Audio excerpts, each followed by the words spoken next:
Hello tout le monde, j'espère que vous allez bien. Je vous retrouve aujourd'hui pour une vidéo sur comment gérer la déception quand on n'a pas un casting.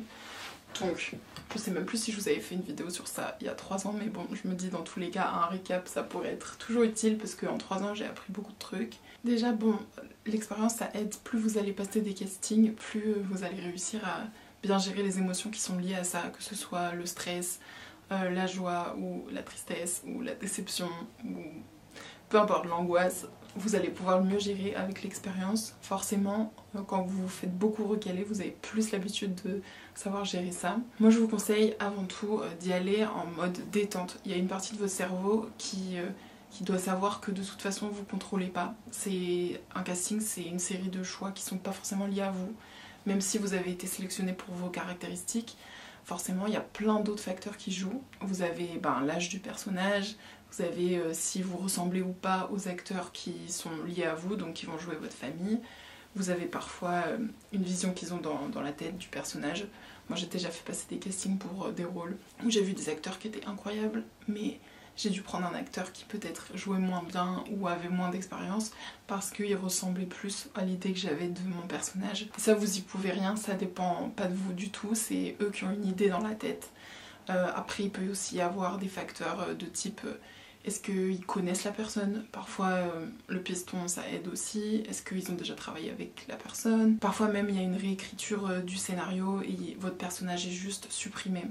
Donc voilà, savoir tout ça, ça aide vachement à relativiser sur si vous l'avez pas. Après c'est plus facile à dire qu'à faire, mais vous avez aussi des techniques de relaxation, de respiration. Moi j'aime bien faire la technique de j'inspire sur 5 temps, je bloque sur 5 temps et j'expire sur 5 temps. Je fais ça avant le casting ou j'essaye de lire un livre, enfin voilà, de me détendre. Ça c'est tout ce qui est en amont du casting. Ensuite, le casting en soi, vous allez faire de votre mieux, j'en suis sûre. Et vous essayez juste d'arriver en sachant votre texte et en étant bien détendu et en restant disponible aux indications du directeur de casting. Une fois que c'est passé, moi ce que je fais c'est que mon cerveau il fout ça de côté et j'y pense plus. Donc comment on fait ça? Juste en se concentrant sur sa vie. Une fois que le casting est passé, ça sert à rien d'y repenser beaucoup, ça dépend plus de vous à ce moment-là. Donc du coup concentrez-vous sur vos autres projets, sur d'autres castings, concentrez-vous sur l'organisation de votre vie, vos occupations, votre famille, vos amis. Vous n'avez pas besoin d'y repenser, la personne reviendra vers vous. Je sais qu'il y a des gens qui aiment bien relancer les directeurs de casting pour avoir une réponse. Moi je fais jamais ça, j'avoue, parce que en fait c'est logique, si ils vous veulent vraiment dans le film, ils vont vous rappeler. Vous n'avez pas besoin d'aller les relancer et voir où ça en est. Après parfois si c'est vraiment un gros rôle et qui vous tient à cœur, pourquoi pas envoyer un petit SMS en mode demander des nouvelles. Mais honnêtement moi je le fais jamais parce que souvent quand c'est des gros rôles ils vous rappellent pour vous dire si c'est oui ou non. Enfin ils vous envoient un message. Donc voilà, je sais que parfois ça prend du temps. Si vous n'avez pas de nouvelles pendant 10 jours, 15 jours, parfois 3 semaines, c'est normal. Parfois moi j'en ai qui reviennent un mois après. Ça veut rien dire. J'ai déjà eu un film, le premier film que j'ai fait c'était La Bonne Épouse de Martin Provost. Ils avaient mis je crois 1 mois à me rappeler. Donc pendant 1 mois je pensais que je l'avais pas eu et en fait au bout d'1 mois si. Donc voilà. Concentrez-vous sur autre chose. Et vraiment c'est le lâcher prise, c'est vous dire que ça dépend pas de vous. Je vous conseille d'accepter tous les castings qu'on vous propose, même si vous pensez que vous l'aurez pas. Même si c'est un casting qui est dans une autre ville, peu importe.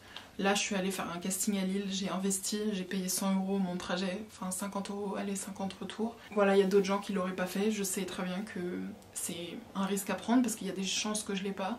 Et cet argent, je l'ai investi, il y en a qui diraient que c'est pour rien. Mais moi je trouve que c'est jamais pour rien de passer un casting. Parce que vous avez une expérience de plus.